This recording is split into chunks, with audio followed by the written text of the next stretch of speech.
Sir শুরু করুন। আচ্ছা শুরুতে করবেন পোস্ট করে রাখছি বুঝে নেই। আচ্ছা বলেন অ্যানাটমি আসলে আমরা কেন পড়ব? এই যে অ্যানাটমি আমরা এই কারণে পড়বো যে শরীরের কোথায় কি আছে সে অঙ্গ সম্পর্কে আমরা জানতে পারবো সে অ্যানাটমির মাধ্যমে। আর ফিজিওলজি কি, ওই অ্যানাটমির কি কাজগুলো ওটাও আমরা জানতে পারবো ফিজিওলজি। অ্যানাটমি আর ফিজিওলজি কি, শরীরের গঠন সম্পর্কে এবং গঠনের কাজ সম্পর্কে আমরা জানতে পারবো। মোট কথা হলো যে আমরা অ্যানাটমি হতে দেয় যে বিভিন্ন হাড় আছে, হাড় হাঁটি আছে, নাম করে বলি জি, সবগুলো এক একটা হলো এক একটা বোন, তাই না? বল। অনেকগুলো বোন মিলে কি হলো একটা স্ট্রাকচার হলো, একটা স্কেলেটন হলো। জি। তাহলে অ্যানাটমি মূলত দুইটা জিনিস নিয়ে ডিল করবে আর কি।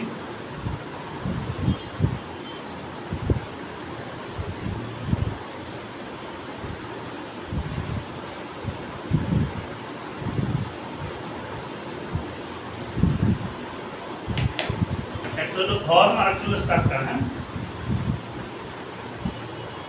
একটা হলো ফর্ম আর একটা হলো স্ট্রাকচার। এন্ড ফর্ম কি আর স্ট্রাকচার কি বেসিক জিনিস, এখানে বেশি কথা বলবো না। ফর্মটা তো বুঝতে পারতেছি না। ফর্ম হলো আসলে প্রত্যেকটা ইন্ডিভিজুয়াল হাড় বা যে ও, individual হবে। এটা হলো এক একটা ফর্ম আর কি, এক একটা শেপ বা সাইজে এক এক ধরনের না। জি, অবশ্যই। কখন স্ট্রাকচার হয়, একটা স্ট্রাকচার ধরেন এই বিল্ডিংটাই ধরেন আর কি, যখন ইট আছে, সিমেন্ট আছে, লেবার সব কিছু মিলাই কি একটা স্ট্রাকচার হয় না, একটা ফাউন্ডেশন হয় না। জি। ওরকম যে এই যে ফর্ম, একটা ইট একটা জিনিস ছিল, সিমেন্ট ছিল, বালি ছিল, এক একটা এক এক ফর্মে ছিল আর কি, এক একটাই ছিল। অনেকগুলো একসাথে হয়ে একটা স্ট্রাকচার হয়েছে আর কি, অর্থাৎ একটা স্কেলেটন হয়েছে, একটা বডি হয়েছে আর কি। একটা বডির জন্য কি লাগে, যেমন হাড়, অনেকগুলো হাড় লাগে, এর সাথে কি মাংস লাগে, স্কিন লাগে, তাই না? অনেক কিছু লাগে না, এটা হচ্ছে স্ট্রাকচার আর কি। আর আমরা কি ইম্পর্টেন্স বললে নিই যে আমরা যদি অ্যানাটমি করি, আসলে ধরেন আমার পেটে ব্যথা, এখন আমি যদি আসলে আমার স্টমাক কোথায় এটা যদি আমি না জানি, তাহলে কি আমি পেটে তো খুঁজে পাবো না। তারপরে আমার ধরেন যে লাংয়ে ব্যথা বা আমার হার্টের সমস্যা, হার্টে ব্যথা পাচ্ছি, আমার লাংসের লোকেশন কোথায় বা হার্টের লোকেশন কোথায় আমি কিন্তু এটা জানবো না। এই যে লোকেশনটা জানার জন্য মূলত এটা করতে হবে। আর ফিজিওলজি যেটা কী হচ্ছে যে ফাংশন, এখন ধরেন আমার বডি টেম্পারেচার কত, নর্মাল টেম্পারেচার আমি যদি না জানি ওটা কম না বেশি আমি কি বুঝবো? ডেভিয়েশনটা বুঝবো। আমার জ্বর আছে আমি কখন বুঝবো? তো আমার নর্মালটা যদি না জানি তাহলে আমার বেশি হলো না কম হইলে আমি ওটা জানবো না, তাই না? আসলে এটাই ফিজিওলজি, যে আমার নর্মালটা জানার পরে আমি অ্যাবনর্মালটা জানতে পারবো। তাহলে ফিজিওলজির ইম্পর্টেন্স কী সেটা বলে। ফিজিওলজির ইম্পর্টেন্স কী? অ্যানাটমি তো কথা। ফিজিওলজি আমরা কেন করব?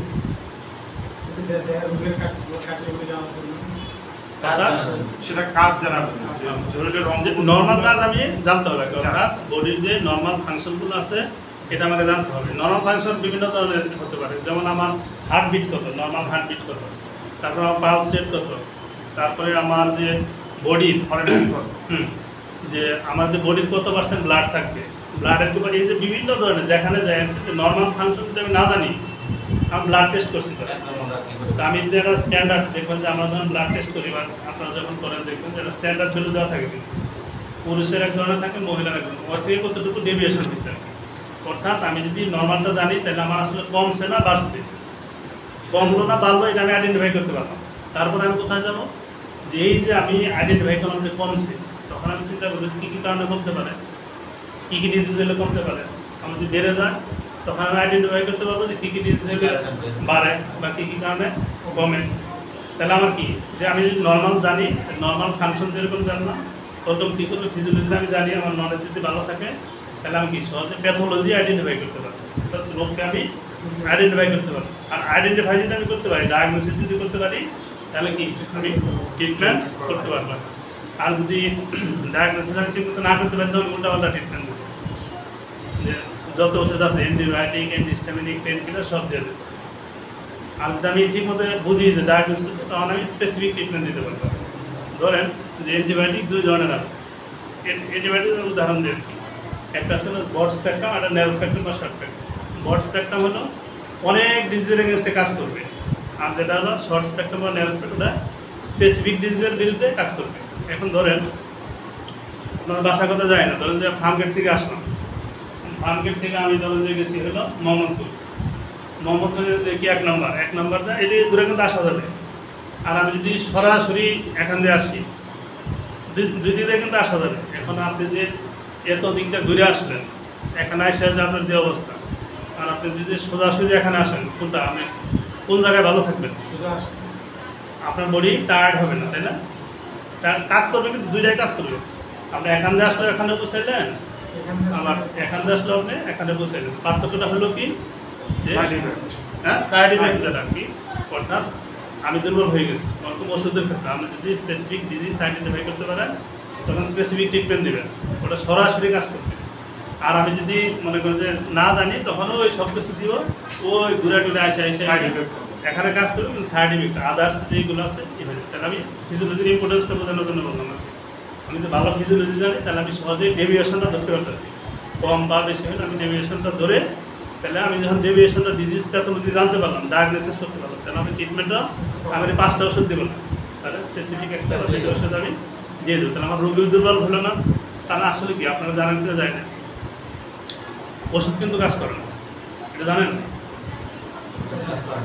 ওষুধ কিন্তু কাজ করে, এটা জানেন? মানুষের মন মানসিকতাটা ভয়টাই দেশে সবচেয়ে বড়। তাহলে কি কাজ করে বলেন? এই যে আমরা যে ভ্যাকসিন দিই, ভ্যাকসিন কিন্তু নিজে একটা ভাইরাস, করোনা যেহেতু করোনা আছে, করোনা নিজে একটা ফরেন বডি, কিন্তু তাহলে কী কাজ করে? বডির ইমিউনিটি। অর্থাৎ যখন বডি এমন একটা জিনিস, ধরেন যে আমি একটা জিনিস যখন বডিতে দিব, যদি ওইটা বডির সাথে ম্যাচ না করে, তখন সে খুঁজবে, একে বলে ধরবে, মারার জন্যই করবে। তখন ওইটার এগেনস্টে তার বডিতে একটা ইমিউনিটি, অর্থাৎ অ্যান্টিবডি তৈরি হবে। অ্যান্টিবডি তৈরি হয়ে ওকে মারবে। এখন ওষুধ দিলে কীভাবে কাজ করে? ধরে তো আমি অসুস্থ হয়ে গেছি, দুর্বল হয়ে গেছি, তার মানে যে জীবাণুটা আমার বডির ইমিউনিটি সে শক্তিশালী আর কি। এখন ধরেন উনি একা আছে, আপনারা 2 জন আছে, তো আপনার বডি আর আপনার মেডিসিন, আর উনি হলো জীবাণু। কারণ উনি যদি একা একা আপনার ধরে ফেলেন, আপনি কিন্তু পারতেছেন, আপনি দুর্বল হয়ে গেছেন, কিন্তু আমি বাইরে থেকে কিছু ওষুধ দিলাম, ওষুধ আর আপনি 2 জন মিলে যদি ধরেন, তাহলে পারবে? ওইটা এলেন যে আমি যখন ওষুধটা দেবো, এটা বডিকে স্টিমুলেট করে অ্যান্টিবডি তৈরি করে, এই মেডিসিন এবং বডির যে ইমিউনিটি দুইটাই করে জীবাণুকে মেরে ফেলে, এভাবে মূলত কাজ করে আর কি। আমরা হয়তো অনেক ভুল বুঝি, এই জন্য ভ্যাকসিন নিতে গেলে বল না, জ্বর আসলে দেওয়া যাবে না, বা ডায়রিয়া বা তো লাগলে এই সমস্ত কোনো থাকলে দেওয়া যাবে না, কেন? তখন ওই ইমিউনিটি কাজ করবে না, বডির যে প্রোটেক্টিভ ক্ষমতা ওটা কাজ না করলে তো ও কাজ করবে না। তাহলে আমরা ফিজিওলজি জানি, তাহলে আমরা এই সমস্ত জিনিসগুলো সহজেই জানতে পারবো। এটুকু বুঝছেন তো ক্লিয়ার? এখন ডাইজেস্টিভ সিস্টেম করছেন আপনারা? ডাইজেস্টিভ সিস্টেম করছেন? বডিতে কয়টা সিস্টেম আছে মোট হইতেছে আমাদের এখানে লেখা ছিল 11টা, পরবর্তীতে এটা বলছে 9টা। আচ্ছা, এটা কমাই দিছি ই করে মানে মার্চ করছে, 11টা বলতে হবে, 9টা বললে হবে। যেমন এক্সক্রিয়েটরি সিস্টেম যোগ করে আপনাকে বাদ দিছে, যে আপনার ইউরিনারি সিস্টেম বাদ দিছে, ইন্টিগুমেন্টারি সিস্টেম বাদ দিছে। এটা বাদ না, মানে ওই এক্সক্রিয়েটরি সিস্টেমের ভিতরেই কিন্তু আপনার আমাদের আলোচনা বলছিল যে এক্সক্রিয়েটরি সিস্টেমের ভিতরেই কিন্তু আমরা ইউরিনারি সিস্টেমটা অ্যাড করছি। আচ্ছা, যেটা ওটা এক্সক্রিয়েট মানে কি বাইরে করে, ইউরিনারি সিস্টেম, হ্যাঁ, ইউরিন বের হয় সব একই বাইরে করে। এখানে আমি একটু ডাইজেস্টিভ সিস্টেম নিয়ে আপনাদের সাথে আলোচনা করি। হ্যাঁ, যদি আমি আপনাদের ক্লাস না মানে এই করতে চাই, আমার ইয়ের থেকে ডাইজেস্টিভ সিস্টেমের কাজ আমাদের একটু ওই যে কার্ডিওভাস্কুলার সিস্টেমের পড়াইলে হইতেছে আমাদের হার্টের ইয়ার থেকে মনে পড়লে ভালো হতো। ওখান থেকে আমাদের পার্ট আছে তো ডাইজেস্টিভ করছেন আপনারা? আচ্ছা, বললে দরকার নেই, যেটা ওই কিছুক্ষণ আগেই আমরা পড়লাম, যেটা করছেন ওটা দরকার নেই। আমাদের কার্ডিওভাস্কুলার থেকে রেসপিরেটরি সিস্টেম করছেন, রেসপিরেটরি সিস্টেম করছেন। হ্যাঁ, আচ্ছা, কার্ডিওভাস্কুলার সিস্টেমের ওই যে ইয়াটা থেকে, ওই যে হার্টের যে কাজটা কি সেটা হার্টের ফাংশন থেকে আর কি আমাদের পড়ায় নেই। ঠিক আছে, কোনো সমস্যা নেই, যেটা আপনারা করতেছিলেন।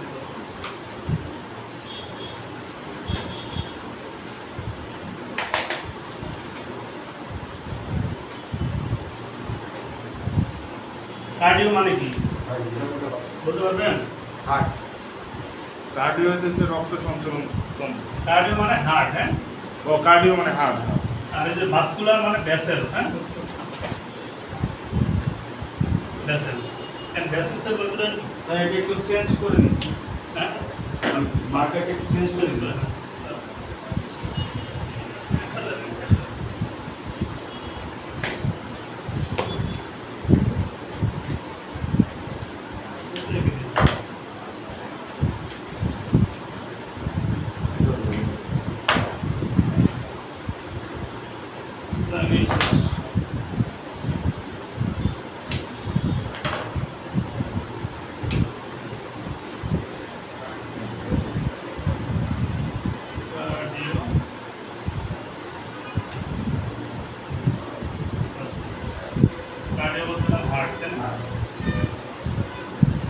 আর ভাস্কুলার মানে ভেসেলস, হ্যাঁ।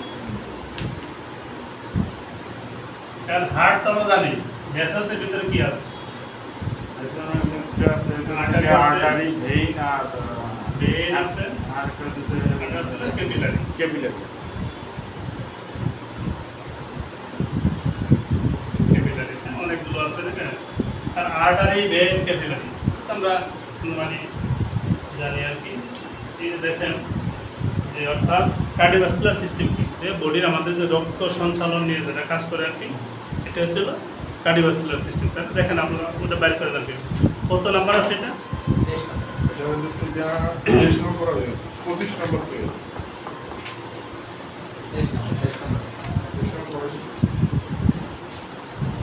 কার্ডিওভাস্কুলার হার্ট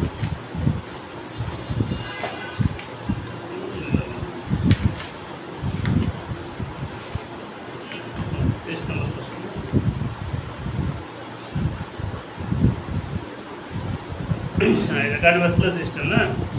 এখন দেখেন আমি বলি এখানে কার্ডিওভাস্কুলার সিস্টেম মূলত কি ছিল?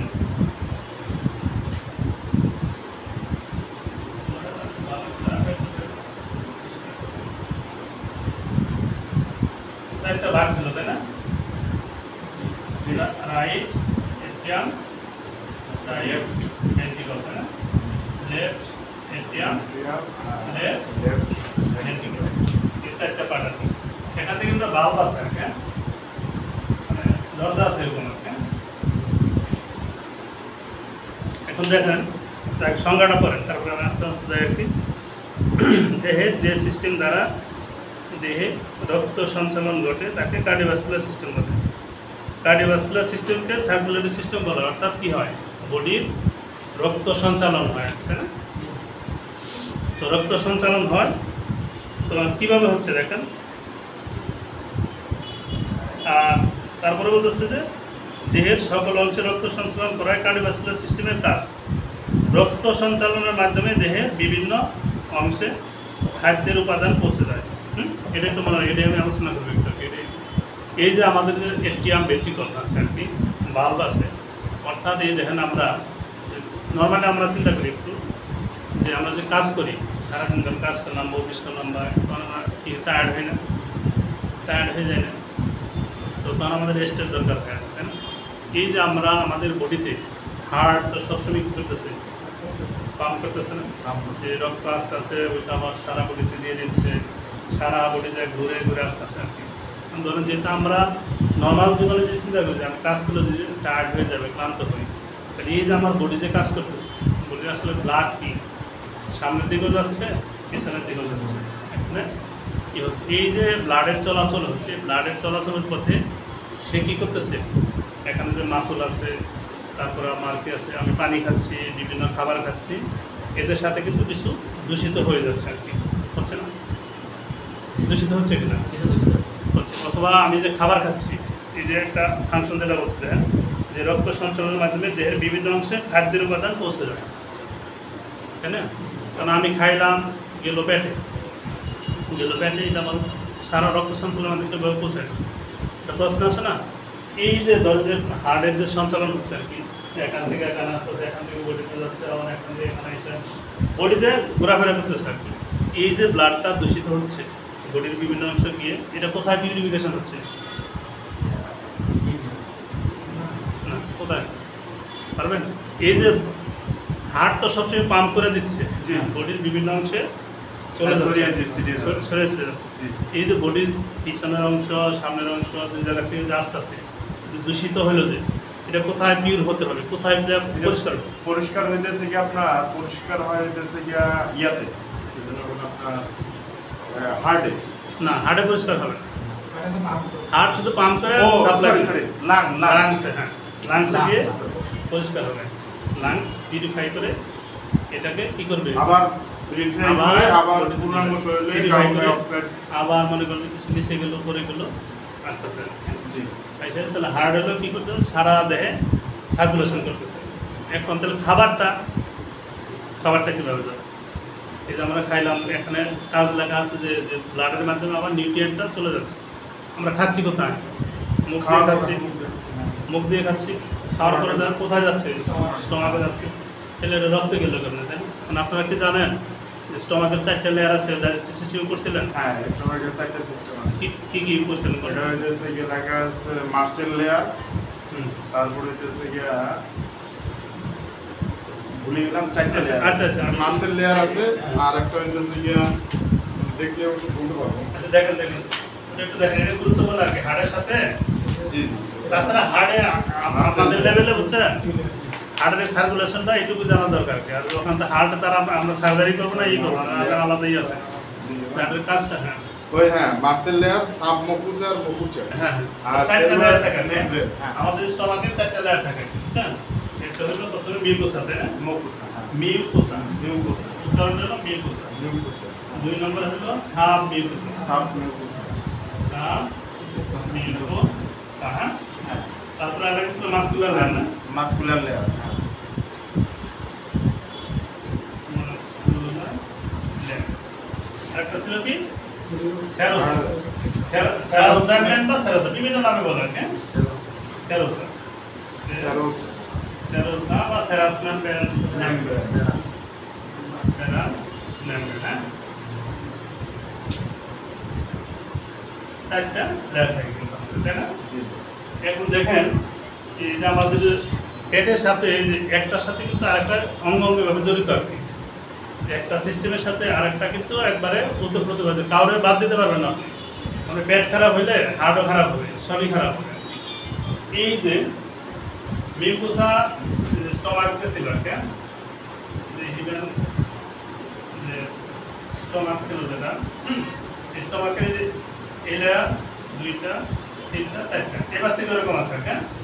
এই যে উপরে যে লেয়ারটা, এটা 1 নাম্বার, হ্যাঁ। এটা হলো মানে আমি যদি না উল্টো হয়েছে, এটা হলো 4 নাম্বার, ভিতর থেকে যদি যায় 4 নাম্বার। এটা হচ্ছে হলো 3 নাম্বার, এটা হলো 2 নাম্বার, হ্যাঁ। আর এটা হচ্ছে হলো 1 নাম্বার। এখন এই যে আমি খাবার দাবার খাইলাম, খাবার দাবারটা এখানে চলে আসলো। মূলত এই যে আমরা যে খাবারগুলো খাই প্রথমত মুখের মাধ্যমে কি করি, ই করি না, ভাঙি না, চর্বণ করি না। 3 ধরনের খাবার আমরা মূলত খাই। কি খাবার? Carbohydrate, protein, fat. খাবার সাথে যে ভাত খাই না, এটা কার্বোহাইড্রেট। আমরা মাছ বা মাংস বা ডাল যেটাই খাই, প্রোটিন, আর এর সাথে কিছু ফ্যাট থাকে। এই যে ফ্যাট, কার্বোহাইড্রেট, ধরুন যে 3টে এনজাইম আছে, হ্যাঁ। প্রোটিন হলো প্রোটিয়েস, এটা পড়ছেন? লাইপেজ, হ্যাঁ। আর একটা আছে অ্যামাইলেজ। অ্যামাইলেজ। তাহলে প্রোটিয়েস কি করে? আমাদের প্রোটিন জাতীয় যে খাবারটা খাই, তাই না? এটা হ্যাঁ, এটা কেমন? আর লাইপেজটা ফ্যাট জাতীয়, চর্বি জাতীয়। আর অ্যামাইলেজ হলো কার্বোহাইড্রেট। কার্বোহাইড্রেট। কার্বোহাইড্রেট জাতীয় আমরা খাবার খাই, এটা বলা যায়। এই যে খাবারটা এখানে চলে আসবে, বুঝছেন? এখানে চলে আসার পরে এই সমস্ত যে গ্যাস্ট্রিক জুস বলছে না, ডাইজেস্টিভ জুস, এগুলো কিন্তু এই জুসগুলো আর কি। এর সাথে সাথে আরেকটা জিনিস হাইড্রোক্লোরিক অ্যাসিড, হ্যাঁ। হাইড্রোক্লোরিক অ্যাসিডও কিন্তু কাজে লাগে, ক্ষতিকর না, সবসময় ক্ষতিকর না। কিন্তু আমি যদি পানি না খাই না, ওটা আলাদা ইস্যু হয়, ক্ষতিকর হবে না। এই যে এনজাইমগুলো প্রোটিয়েস, লাইপেজ, অ্যামাইলেজ, যে খাবার খেলাম কিছু ছোটো ছোটো টুকরো হয়েছিল, তারপরে এরা স্টমাকের যে ওয়ালে আছে, এই মিউকোসা লেয়ারে এখন এরা সিক্রেশন হবে। সিক্রেশনের যে খাবার যে ব্রেকডাউন ছোটো ছোটো ছোটো ছোটো টুকরো করে ফেললো, করার পরে এই যে যে মিউকোসা লেয়ার আছে, মিউকোসা থেকে সাব মিউকোসা লেয়ারে ট্রান্সফার করে নিউট্রিয়েন্ট যে পুষ্টিটা সাব মিউকোসা লেয়ারে দিয়ে দেবে। আমার মেন কথা হইলো, বলছিলাম যে আর্টারি মেন বলছিলাম না, এই যে সাব মিউকোসা লেয়ার, এই সাব মিউকোসা লেয়ারটা যে লেয়ারটা যেটা এখান থেকে শোষণ হয়ে এখানে আসলো না, এখানে আছে হলো আর্টারি আছে, মেন না, মানে ঠিক আছে, এখান থেকে তৈরি হয় মূলত, এখান থেকে ডেভেলপ হয়ে যে আর্টারি মেন নাম, ওই যে নিউট্রিয়েন্টটা পুষ্টিটা ব্লাডের মাধ্যমে যে কানেকশন থাকে, ব্লাডের মাধ্যমে তারা সারা দেহে চলে। এই যে এখান থেকে কানেকশন হয়ে হার্টে যাবে, হার্ট থেকে আবার এই যে পাম্প করে করে সারা বডিতে ছড়াই দেবে, সারা বডিতে ছড়াই দিলে, হলো খাবারের ক্ষেত্রে বললাম আর কি। সারা বডিতে ছড়াই দিলে আমার সারা বডিতে পুষ্টি পাইল আর কি। যে হার্টের যে ফাংশনটা বলছে দেখেন, যে এটা আর কি রক্ত সঞ্চালনের মাধ্যমে দেহের বিভিন্ন অংশে খাদ্যের উপাদান পৌঁছে দেয়, এভাবে পৌঁছে দেয়। এই যে আমি খাইলাম খাবারটা, এখান থেকে কিন্তু আর্টারি বেন নার্ভ সব কিন্তু সংযোগ আছে আর কি। এখানে আর্টারি কী করতেছে, বেন কী করতেছে, একটা নিয়ে আসতেছে, একটা মানে ক্যারি করতেছে। আর নার্ভ কী করে, যখন এটা ব্রেনে ইনফরমেশন দেয়, যখন আমার ক্ষুধা লাগছে, আমি খাবার খাইছি, খাবার খাইলে সাথে সাথেই হয়ে যায়, একটু সময় লাগে না? তখন এই যে এনজাইমগুলো ভেঙে খাবারটা ছোটো ছোটো করে নিউট্রিয়েন্ট যখন আমার শরীরে যায়, তখন আমি একটা এনার্জি পাই। তখন এই যে নার্ভ ব্রেনটা দিতে হ্যাঁ আমি এখন খাবার ইনফরমেশন, আমি খাবার পাইছি, আমি এখন সুস্থ, আমার এখন আর খাওয়া লাগবে না, নাহলে সারাদিন খাইতাম। এই ব্রেন ইনফরমেশন দিলে যে হ্যাঁ আমি এখন পুষ্টি পাইছি, আমার আর এখন দরকার নেই। আবার যখন দরকার হবে তখন এই নার্ভ আবার দিবে, ব্রেনটা দিলে যে এখন আমার ক্ষুধা লাগছে, আমার কিছু খাইতে হবে। এটা কিন্তু হার্টের মাধ্যমে এভাবে জিনিসটা যায় আর কি। এখন এটা তো খাবার খেলাম, ওষুধ ধরুন মেডিসিন তো আপনারা করবেন, এর সাথে রিলেশন আছে, প্রত্যেকটা জিনিসের সাথে প্রত্যেকটা রিলেশন আছে আর কি। যে আমি খাইলাম এটা বড়ি ধরুন ক্যাপসুল খাইছি বা ট্যাবলেট খাইছি, আমার হাত কেটে গেছে বা আমি পায়ে ব্যথা পাইছি বা আমার পা ধরেন যে কেটে গেছে বা গা হয়েছে, আমি খাইলাম ওটা ওষুধ বা ইঞ্জেকশন দিলে কাজ যেখানে গা হয়েছে ওখানে দেয়, ওখানে কিন্তু দেয় না। আমি যখন ক্যাপসুল খেলাম বা ট্যাবলেট খেলাম পেটে গেল, ঠিক সেম প্রসেসের মাধ্যমে এটা শোষণ হয়ে এই যে আর্টারি বা ব্রেনের মাধ্যমে বা নার্ভের মাধ্যমে ওই জায়গায় যাবে। ওই জায়গায় কেমন যাবে, তা আমি খাইলাম প্যারাসিটামল বা নাপা বা অ্যান্টিবায়োটিক যাই খাইছি, এই যে আমার এখানে ব্যথা হচ্ছিলো বা কাটছে বা ইয়েছে, এখানে কিছু রিসেপ্টর তৈরি হয়, ওই যে ওষুধের মধ্যে যে রিসেপ্টর আছে আর আমার যে, কারণ আমি জানি কি হয়েছে, আমার ব্যথার জন্য আমি ওষুধ খেয়েছি, ব্যথার যে রিসেপ্টর এখানে কিন্তু তৈরি হয়েছে, কারণ আমার এখানে পেন আছে, ওর জায়গা মধ্যে যাবে, সে সরাসরি ওখানে যাবে। ওই আমি যারা বলছিলাম যে আমি স্পেসিফিক ওষুধ দিতে পারি তাহলে ডাইরেক্ট যাবে, আর স্পেসিফিক না দিলে মনে করেন ঘুরে একটু যাবে, সময় লাগবে, তখন আমার অন্য সমস্যা হবে আর কি। এটাই কিন্তু হলো মূলত আর কি, যে এই যে হাড়ের সাথে আমার স্টমাকের সাথে এর সাথে পুরো সংযোগ আছে, সব জায়গায় যাবে। স্পেসিফিক রিসেপ্টর আছে, এই রিসেপ্টর আছে ওখানে যাবে, কারণ আমার সব জায়গায় সমস্যা নাই। ওই যে ওষুধের যে রিসেপ্টর এবং আমার বডিতে যে তৈরি হয়ে আছে, ও চাচ্ছে যে আমার হেল্প, হ্যাঁ ওটার সাথে অনেক রিসেপ্টর আছে, ওদের ধরবে না, ওখানে যে রিসেপ্টর আছে ঠিক ওখানে যাই ধরবে, ওখানে গিয়ে কাজ করবে। এই তো এটা সারানো লুজেন। এই যে আমরা যখন কার্ডিওভাস্কুলার, এখন দেখেন হার্ট কন্ট্রাকশন রিল্যাক্সেশন হচ্ছে, পাম্প হচ্ছে, হ্যাঁ, কিন্তু আমার লাংস দুর্বল, আমার লাংসের সমস্যা, আমার কিডনির সমস্যা, তখন কিন্তু কী হবে, হার্ট পাম্প করতেছে, হার্ট ব্লাড পাম্প করতেছে, কিন্তু লাংসের কাজ ছিল কি, যে একবার পাম্প করার পরে লাংসে গিয়ে জিনিসটা বিশুদ্ধ হয়ে অর্থাৎ কার্বন ডাইঅক্সাইডটা বের করে দিয়ে যে অক্সিজেন লাগবে এটা বাইরে থেকে নিয়ে দিত, লাংস নিয়ে দেয় না, লাংসটা কী করে অক্সিজেনটা নিয়ে দেয়, কার্বন ডাইঅক্সাইডটা বের করে দেয়। তখন এই যে লাংসের সমস্যার কারণে এয়ারবিলি বা বিভিন্ন সময়ের যে মোবাইলে কাজ করতে পারতেছে না, তখন বডির কিন্তু রক্ত সঞ্চালন বন্ধ নাই, বন্ধ আছে, বন্ধ করতে নাই, ওইটা হচ্ছে ওই যে দূষিত রক্ত আর পিওর হচ্ছে না, পিওর না হওয়ার কারণে কী হচ্ছে, তখন ওই যে কিডনিতে যায় সমস্যা করতেছে। কী সমস্যা করতেছে, কিডনির যে ফিল্টার আছে, কিডনির মধ্যে যে ফিল্টার আছে, ফিল্টারের মাধ্যমে কী হয় যে আমরা যে ব্লাড বা পানি খাই রক্তের সাথে মিশে যে ওয়েস্ট প্রোডাক্ট বা নন প্রোটিন নাইট্রোজেনাস সাবস্টেন্স আর কি, অর্থাৎ প্রোটিন না বা ফ্যাট না বা কিনা গ্লুকোজ না, এনার্জি না, শুধু যে ইউরিনটা ওটা কিন্তু বের হয়ে আসে।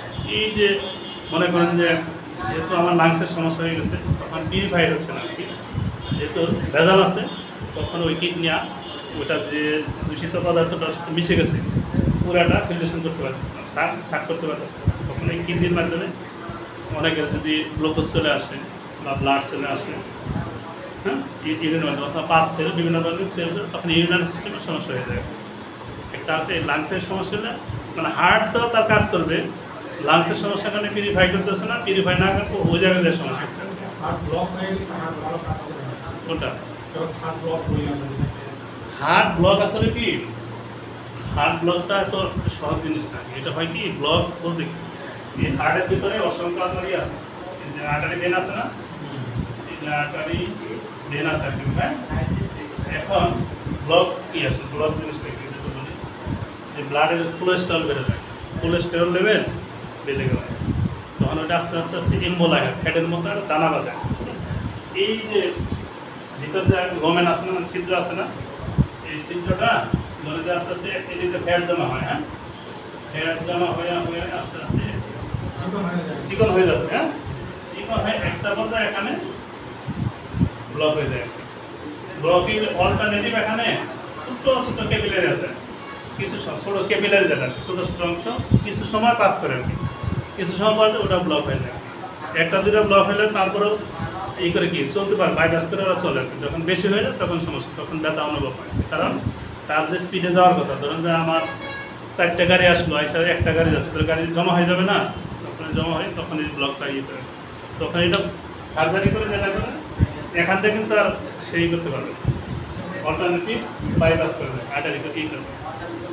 এটা কিন্তু যা আছে তাই থাকবে, কিন্তু এখান থেকে যাওয়ার জন্য আপনার ওই যে এই যে একটা ভিডিও দেখছিলাম যে এরকম যেটা ব্লক হয়ে যায়, হ্যাঁ, একটা স্প্রিং এর হয় করে ঢুকে স্প্রিং এর মধ্যে টান দিতে হবে।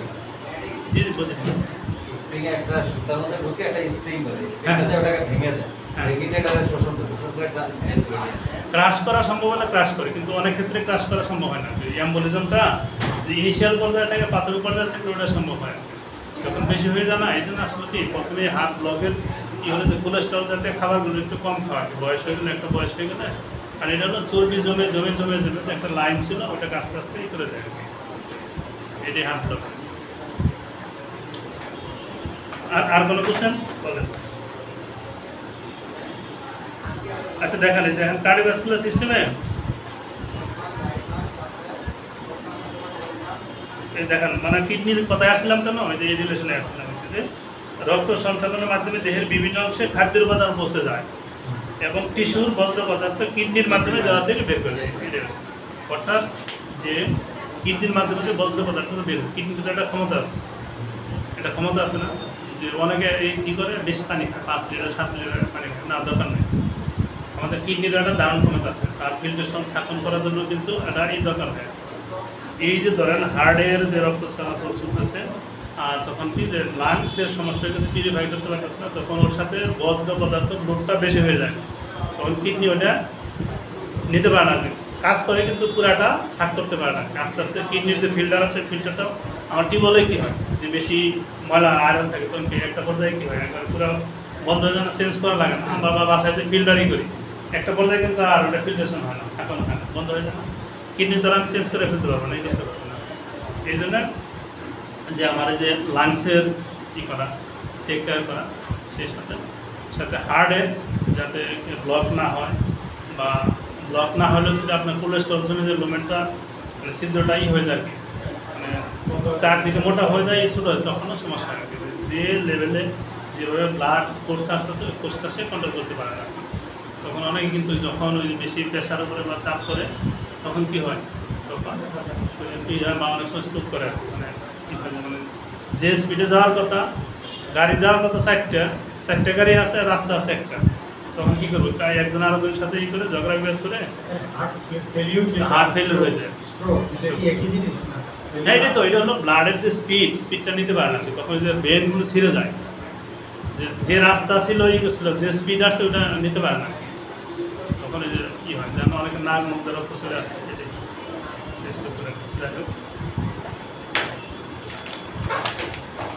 কার্ডিওভাস্কুলার সিস্টেম আসলে কি আমাদের এই লেভেলে বেশি না, কিন্তু জানা আর কি, জানা এই যে আর্টারি ভেন ক্যাপিলারি আছে আর কি।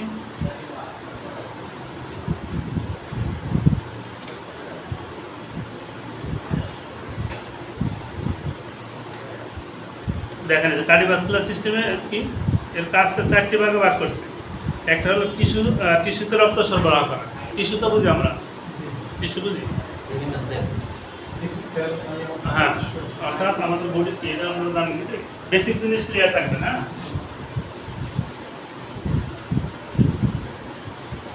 মানে অ্যাটলিস্ট এই জিনিসগুলো ক্লিয়ার থাকলে আপনাদের কাছে পেশেন্ট আসলে একটু ক্লিয়ার করতে পারবে। সবচেয়ে বডির ক্ষুদ্রতম এই হলো কি সেল আছে না, তারপরে হলো টিস্যু,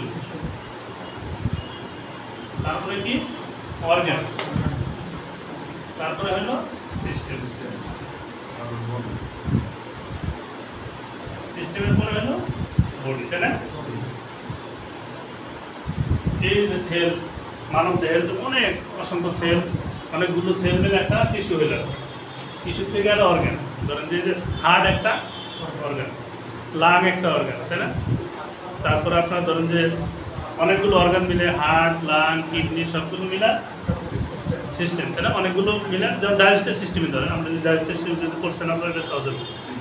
সিস্টেমটা কি, যে আমার মুখ থেকে শুরু করে একবারে পিছন পর্যন্ত, এর সাথে কী কী জড়িত আছে? মাউথ আছে, ফেরিংস আছে, তাই না? ইসোফেগাস আছে, স্টমাক আছে, ইন্টেস্টাইন আছে। ইন্টেস্টাইনের মধ্যে আবার দুইটা ভাগ আছে, স্মল ইন্টেস্টাইন, লার্জ ইন্টেস্টাইন, তারপরে রেকটাম, অ্যানাস আছে না? সবগুলো মিলে হলো একটা সিস্টেম আর কি। আর এই যে প্রত্যেকটা নাম বললাম এটা একটা অর্গান, আর অনেকগুলো সিস্টেম মিলে, যেমন digestive system, respiratory system, cardiovascular system, endocrine system, reproductive system, এরকম যে সিস্টেমগুলো আছে সবগুলো নিয়ে হলো বডি আর কি। এটা টিস্যুতে রক্ত সরবরাহ করা, অর্থাৎ হার্ট হচ্ছে কি আমাদের যে বডির যে টিস্যুগুলো আছে, মাংসগুলো বা মাসলগুলি আছে, এখানে তারা রক্ত সরবরাহ করতেছে। আবার কী করবে, রক্তটা কিন্তু আবার ঘুরে আসবে এই বডিতে সাপ্লাই দেওয়ার পরে কিছু দূষিত জিনিস নিয়ে কিন্তু আবার ঘুরে আসবে, সেই লাংসের মাধ্যমে পিউরিফিকেশনে আবার হার্টে গিয়ে আবার বডিতে দিবে। এটা কন্টিনিউয়াস প্রসেস, বন্ধ হয়ে গেলে তো মরে গেলাম, আপনার নাই, এটা সবসময় চলতে থাকবে আর কি। আর টিস্যু থেকে রক্ত নিষ্কাশন করা, মানে দিলেও আবার নিষ্কাশন করে নেবে আর কি। লাংসে রক্ত প্রেরণ করে, লাংসে কেন প্রেরণ করে? লাংসে যে রক্তটা গেলো ওটা কি বলেন তো, ওটা কি দূষিত রক্ত না বিশুদ্ধ রক্ত? যখন ঢোকে তখন ওটাতে যে কার্বন ডাই অক্সাইড, আর যখন সব শরীরে যায় সেটা হচ্ছে অক্সিজেন। এই লাংসে দেখেন, লাংসে গেলে হলো যখন যাবে কার্বন ডাই অক্সাইড সমৃদ্ধ রক্ত যাবে। কেন যাবে? যে লাংস কী করবে, কার্বন ডাই অক্সাইডটাকে আলাদা করে ওটাকে বের করে দেবে। আর যে পিউরিফাইড রক্ত যেটা হলো অক্সিজেন সমৃদ্ধ হলো, এটা হলো যেহেতু অক্সিজেন আমার নিচে, অক্সিজেনের সাথে ব্লাডের সাথে দিয়ে আবার বডিতে দেবে যে যাও তুমি এটা কাজ করো। আর যে কার্বন ডাই অক্সাইডটা আমাদের বের হয়ে যাবে। দেখেন যখন আমরা নেই, এই যে মানে কার্বন ডাই অক্সাইড ছাড়ি, এটা গরম লাগে না? এই যে বডিতে যে একটা মেকানিজম হচ্ছে সবসময়ই হচ্ছে আর কি, এই জন্য কিন্তু গরম হয়। কার্বন ডাই অক্সাইড এই জন্য গরম, অনেক কাজ করে অনেকগুলো এই স্টেপ পার হয়ে কিন্তু সে বের হয়ে যাচ্ছে বডির সারা, যে টিস্যুতে সেলে যাচ্ছে, টিস্যুতে যাচ্ছে, অর্গান সিস্টেম হয়ে সে কিন্তু বের যাচ্ছে। হ্যাঁ, এটা একটা কাজ আর কি। লাংসে রক্ত দিল, লাংসে যে রক্ত দিল ওটা অবশ্যই দূষিত রক্ত, কার্বন ডাই অক্সাইড সমৃদ্ধ রক্ত আর কি। তারপর কী করে, লাংস থেকে রক্ত গ্রহণ করে, লাংস থেকে যে রক্তকে গ্রহণ করলো, হার্ট বা বডি গ্রহণ করে, এটা কি বিশুদ্ধ রক্ত গ্রহণ। হ্যাঁ, এটাই হলো হার্টের মূলত কাজ। হার্টে যদি আমার সমস্যা হয়, ব্লক হয়, তাহলে কি যে রক্তটা আসলে চলাচল করতে হবে, কিন্তু রক্ত দূষিত হবে না। হ্যাঁ, চলাচলে বাধাগ্রস্ত। কিন্তু লাংসে যদি সমস্যা হয় তাহলে কিন্তু আমার অবস্থা, হ্যাঁ, লাংসের সমস্যা কী কী কারণ হতে পারে আমরা পড়ছিলাম, তারপর আমি একটু বলি আর কি। এই যে লাংসে আমরা কী করছিলাম, যে নোজ বা নেজাল ক্যাভিটি, তাই না? তারপর হলো ফেরিংস, লেরিংস, ট্রাকিয়া, লাংস। লাংসের ভিতরে দেখবেন এটা তো আসলে একটা পার্ট, উপরেগুলো পার্ট, মেন কাজ হলো কিন্তু লাংসের ভিতরে। লাংসের ভিতরে ছোটো ছোটো অসংখ্য কী আছে, অ্যালভিলি আছে বা এয়ার সাইকেল, এগুলো হলো থলি, এটা থলি আর পাতার মতো, ইয়ের মতো ছোটো ছোটো অনেক অসংখ্য আছে। এরা কী করতেছে, যে ধরনের অক্সিজেন নিচ্ছে, কার্বন ডাই অক্সাইড কিছু কিন্তু থেকে যাচ্ছে। এখন সেটা ইলাস্টিকের মতো কাজ করতেছে। কারণ আমি বিড়ি খাইলাম বা সিগারেট খাইলাম বা অন্য কোনো নেশা করছি, তখন কী হয়, একদিনে তার হয় না। এই যে নিকোটিন বা এইগুলো আস্তে আস্তে আস্তে আস্তে ওর যে অ্যালভিলি আছে ওখানে ওয়ালে গিয়ে গিয়ে ওর যে মানে স্যাক ছিল না, একটা ইলাস্টিসিটি ছিল, সে বের করে দিতে পারতো। এক সময় আসছে এটা পারে না, ওটা ই হয়ে যায়, যে স্পোর্টসে বের করে দিত ওটা পারে না, যে পিউরিফাই করতো ওটা পারে না। পরে আস্তে আস্তে কী হয়, সে শক্ত হয়ে যায়, তখন এই যে শ্বাসকষ্ট হয়। একবার হয়ে গেলে এটা কিন্তু খুবই ভালো। আলাদা আছে একটা হলো এটা ন্যাচারালি। এই যে আমরা এখন মাস্ক করি না, শুধু করোনা না, এই যে আমাদের ঢাকা শহরের অবস্থা কিন্তু খুবই মানে করোনা আর কি। এই যে আমি জাপানে ছিলাম প্রায় 5 বছর, পিএইচডি করতে গেছিলাম, ওখানে দেখছি ওদের রাস্তাঘাট, আপনি রাস্তায় শুয়ে থাকতে পারবেন, এত পরিষ্কার। তারপরে ওরা কিন্তু মাস্ক ইউজ করে সবসময়। কেন, যে বাইরের যে এনভায়রনমেন্টের যে পলিউশন, ডাস্ট, আমাদের ঢাকা শহর তো অভাব নাই, ক্রোমিয়াম, ক্যাডমিয়াম এইসব মানে ধুলাবালিতে আছে, যেগুলো আস্তে আস্তে আস্তে আস্তে গিয়ে গিয়ে গিয়ে আমাদের লাংসের যে অ্যালভিলিগুলো আছে এটা এই করে ওই নষ্ট। তখন আমাদের যে বিভিন্ন রেসপিরেটরি যে ডিজিজ, ইলনেস, শ্বাসকষ্ট, নিউমোনিয়া, মানে একটার পর একটা হতে থাকে। এটা হওয়ার কারণে কি হয়, হওয়ার কারণে কি হয়, তখন সে যে ব্লাডটা পুরোপুরি পিউরিফাই করতে পারে না, তখন পিউরিফাই না করার কারণে কি হয়, যে এই যে দূষিত রক্তটা কোথায় গেলো, ফিল্টারেশন হবে কিডনিতে গেল, কিডনির যে ফিল্টার ছিল ওর তো সাইড থাকছে, লাং যদি ভালো কাজ করে দিত ওর উপর চাপ কম করতো। এখন এই যে দূষিত জিনিসটা সে কিডনি কিছু দিয়ে চালায়, পরে দেখা যাচ্ছে কন্টিনিউয়াস এভাবে হইতে কিডনির যে ফিল্টার ওইটা আস্তে আস্তে ড্যামেজ হয়ে যায়, পুরোপুরি হয়। তখন কি যে ডায়াবেটিস ইয়ে আছে না, যে ইউরিনের সাথে নর্মালি তার গ্লুকোজ আসার কথা না, তখন গ্লুকোজটা চলে আসে। ইউরিনের সাথে নর্মালি প্রোটিন আসার কথা না, প্রোটিনটা চলে আসে। তারপরে ইউরিনের সাথে অনেক সময় ওই ফিল্টারটা ইনফেক্টেড হয়ে যায়, কিন্তু দূষিত জিনিস তখন ওর সাথে ব্লাডও চলে আসে, পেশাবের সাথে অনেক ব্লাড আসেই আসে। এই যে লাংসের সমস্যার কারণে যেগুলো এই সমস্ত কারণে তখন সবগুলোর মধ্যে প্রভাব ফেলে।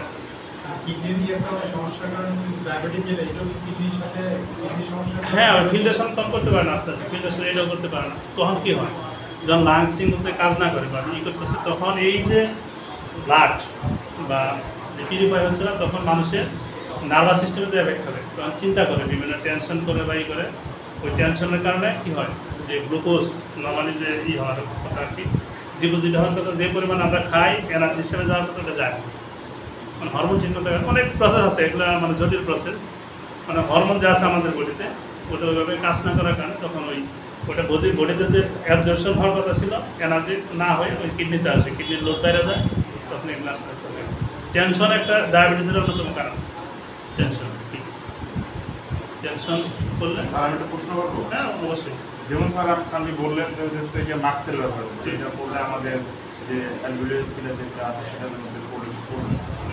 কিন্তু আমার এখন জানার ইচ্ছে হচ্ছে, আমরা যে মাস্ক করি এটা শরীরের জন্য আমাদের কতটুকু উপকার, যেহেতু আমাদের শরীর থেকে কার্বন ডাইঅক্সাইডটা বাইরে যেতেছে ন্যাচারাল কার্বন ডাইঅক্সাইড, কিন্তু আমাদের তো এটা থাকার কারণে কিন্তু হচ্ছে না, আমাদের যে কন্টিনিউ মুখটা গরম থাকে, কিন্তু কার্বন ডাইঅক্সাইডটা গরম ঘুরে বেরিয়ে কিন্তু আবার আমরা ওই কার্বন ডাইঅক্সাইডটা অক্সিজেন হিসেবে কিন্তু গ্রহণ করি। না ওটা নেবেন না, ওটা যেটা বের হয়ে যাচ্ছে এটা বের হয়ে যাচ্ছে, ওটার ভিতরে যাবে না, আপনার অক্সিজেনটাই নেবেন আর কি। বরং আপনার কি হচ্ছে, এই যে গরম লাগতেছে না, একটু গরম লাগতেছে, এই জন্য যদি আপনার মাথা ব্যথা থাকে, এই গরমে নিয়ে আপনার যদি মাথা ব্যথা থাকে বা অন্য কোনো আপনার মাইগ্রেনের সমস্যা থাকে, ওটা ভালো হয়ে যাবে। হ্যাঁ, এটা ভালো, মাস্ক পরার কারণে আপনার যদি মাইগ্রেনের সমস্যা থাকে, মাথা ব্যথা হয়, ভালো হয়ে যাবে। এই যে গরম হাওয়া আপনি সবসময় পাচ্ছেন, ওয়ার্ম হচ্ছে, এই ওয়ার্মের কারণে আপনার ব্রেনে কাজ করতেছে। বাইরের জিনিস তো আপনি পাচ্ছেনই না, আর আপনি অক্সিজেন যখন নিচ্ছেন তো ঠিকই নিচ্ছেন, বাইরে থেকে নিচ্ছেন, আর যেটা বের করে দিচ্ছে আর মাস্ক উপর দিয়ে বেরিয়ে যাচ্ছে, দুই সাইডে বেরিয়ে যাচ্ছে, ওটা থাকতেছে না, কিন্তু ডাইরেক্ট না দিয়ে এই সাইডে চলে যাচ্ছে। এই জন্য মাস্কের দেখেন, আপনার দুই সাইডে দেখেন আছে, কিন্তু এখান থেকে যখন ছাড়তেছে, কিন্তু যখন আমরা এটা খোলাইছি এটা কিন্তু খুব ভালো লাগে। হ্যাঁ, এটা পড়লে কিন্তু সেই গরম হয়, ওটা তো অভ্যাস,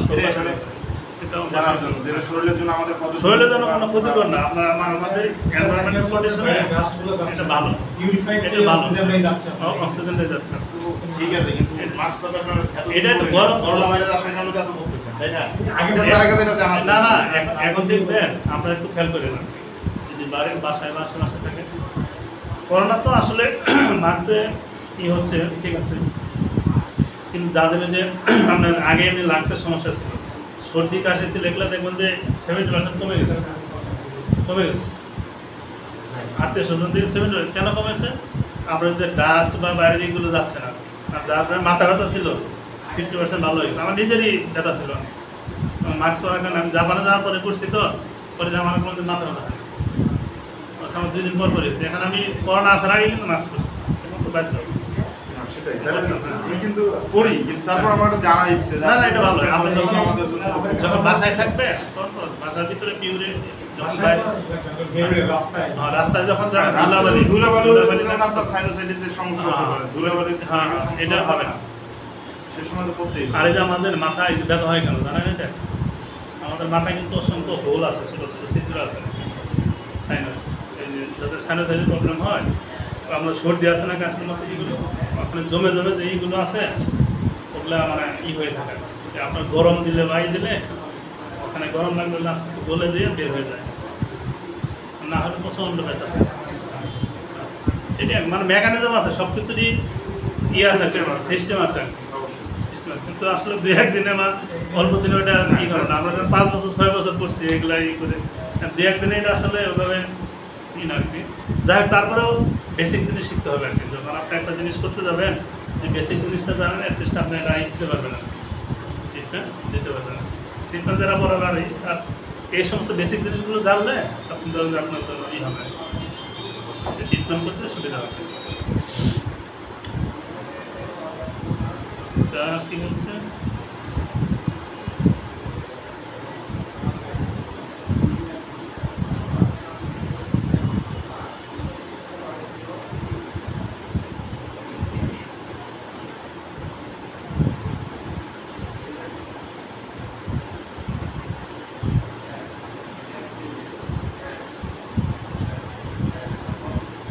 এই দেখেন যে এগুলো একটু করে রাখবেন। রাইট লেফট একই কাজ, এগুলো এই না এওটা এবং ভ্যানাকা ভাগ একটা বলে এটা দেখেন, এটা একটু করেন সবাই, হ্যাঁ তাহলে ক্লিয়ার হবেন।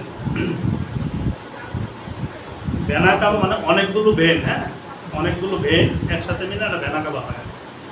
মানে ধরো ছোটো ছোটো রাস্তা মিলে একখানে গিয়ে একটা বড় রাস্তা হয়ে গেছে, এগুলো ভ্যানাকা হয়। আর অনেকগুলো আর্টারি, হ্যাঁ অনেকগুলো আর্টারি একসাথে মিলে এওটা হয়। এওটা মানে অনেকগুলো আর্টারি একসাথে মিলে এওটা হয়, আর অনেকগুলো ভেন একসাথে মিলে ভ্যানাকা হয়। এটা যে রক্তনালীর মাধ্যমে হার্ট থেকে অক্সিজেনযুক্ত রক্ত সমস্ত আর্টারিতে সাপ্লাই হয় তাকে এওটা বলে। এওটার সাথে আর্টারি সংযুক্ত থাকে আর কি, যা হার্ট থেকে কিন্তু বেশি পরিমাণ বের হয়, তারপর আস্তে আস্তে মানে এওটা দিয়ে বের হয়ে তো অনেকগুলো ই থাকে, তো তখন আস্তে আস্তে বিভিন্ন পথে চলে যায় অক্সিজেনযুক্ত। আর ভ্যানাকা বা যে রক্তনালীর মাধ্যমে সমস্ত ভেন এর কার্বন ডাইঅক্সাইড অক্সিজেনযুক্ত হার্টে ফিরে আসে তাকে ভ্যানাকা বলে। হার্ট থেকে হার্টে ফিরে আসে আবার লাংসে যায়, লাংসে পিউরিফাইড হয়, পিউরিফাইড হয়ে এই করে। আর দেখেন সুপারিয়র ভ্যানাকা বা ইনফেরিয়র ভ্যানাকা, এটা কি বুঝলেন? সুপারিয়র ভ্যানাকা বা ইনফেরিয়র ভ্যানাকা। সুপারিয়র ভ্যানাকা হইতেছে উপরের ভ্যানাকাটা, সেটাকে সুপারিয়র আর নিচেরটা হলো ইনফেরিয়র।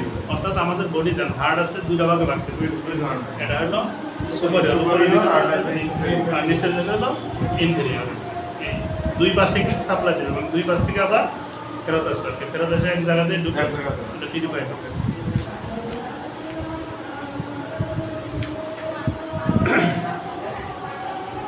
এখানে সার্কুলেশনটা দেখাইছে আর কি।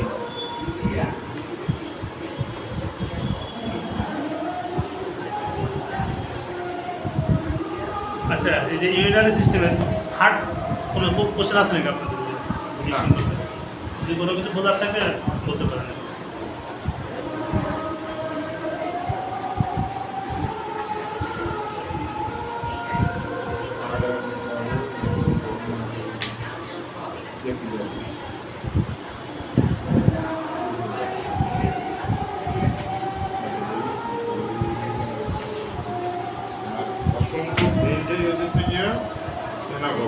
অনেকগুলো মেন একসাথে মিলে হচ্ছে ভ্যানাকা, অনেকগুলো আর্টারি একসাথে মিলে হচ্ছে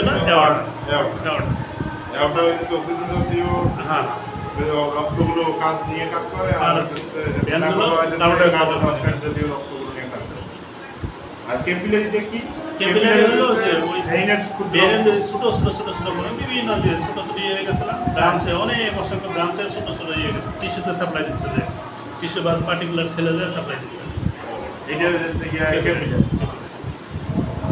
আর এই ক্যাপিলারি বা ভেইনগুলো হচ্ছে দুই ধরনের, ক্যাপিলারি ভেইন আর্টারি হচ্ছে দুই ধরনের, ইনফেরিয়র আর সুপারিয়র। মানে সুপারিয়র হলো উপরের দিকে যারা সাপ্লাই দিতেছে, আর ইনফেরিয়র হলো নিচের দিকে মানে পেরিফেরিতে পায়ে ইয়েতে যারা হাতে ব্রেনে গলায় উপরে যাচ্ছে সুপারিয়র, আর নিচের দিকে হলো ইনফেরিয়র।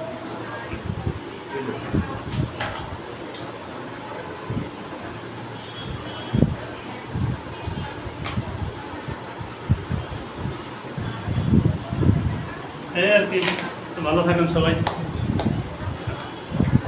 পরে নার্সের এখানে ভালো শিখতে পারলে, যেহেতু এক একজন হয়তো কারণ হয়তো ফার্মাসি কেউ ফার্মাসি দেবেন, এই তো মূল উদ্দেশ্য আপনাদের একটু বেশি কী করেন ভালোই ফার্মাসি চলানো এরকম কোনো নেই। তো একটু বেসিক যদি জানতে পারেন তাহলে পারবে না। আমার নাম ডক্টর মুশারফ।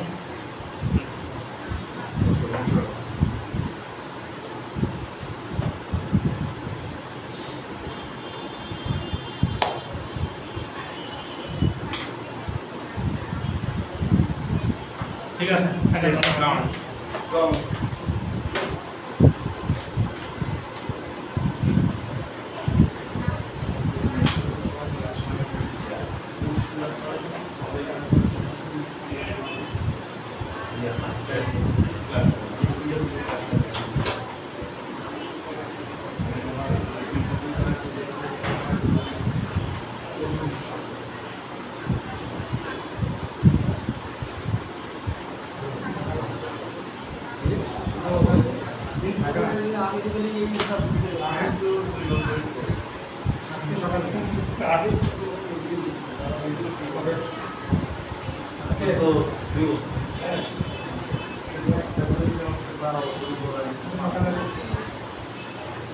আসসালামু আলাইকুম ম্যাডাম, কেমন আছেন? আপনার কি নতুন? না, আপনার ক্লাস সর্বপ্রথম জুন মাসে একটা করছিলাম, আর করা হয় না। আগে ক্লাস করছি প্রথম না এর আগে ক্লাস এটা কি বাসায়? না, আমরা শুধু একটাই করছি। বাসায় 1 নম্বর রুম। এটা 500 এটা বাসায় ম্যাডাম কি? আপনাদের সাথে আমার ক্লাস না। অন্য কেউ ক্লাস নেবে না। আগে ম্যাম আজকে আপনি না না, আজকে আপনি নেন। না না অন্য ক্লাসে আমার ক্লাস আছে নাকি? ওনার ক্লাস, আপনার ক্লাস আরেকজন নেবে। আচ্ছা আমি পোস্ট নিয়ে আসি হ্যাঁ দেখি। জি ম্যাম আমাদের বললো তো পাশে একই। এইটাই ম্যাম এইটাই আপনার ক্লাস হ্যাঁ, ওনার ক্লাস আমি একটা করছি। এটা 2 দিন আগে না 3 দিন আগে হ্যাঁ ওটা আমি করি ওনার ক্লাস করছি তো পোস্টুরিয়াল এঞ্জেলিয়াল পোস্টুরিয়াল ওই কোন ক্লাস অন্য কেন ক্লাসে? আপনি আসিলাম, আপনি নিতেন। আমাদের পাশে ক্লাস। নতুন স্টুডেন্ট আছে তো ওই ক্লাস। আচ্ছা ঠিক আছে, আসসালামু আলাইকুম। এখন আর কি তোমার সামনে চলে গেছে?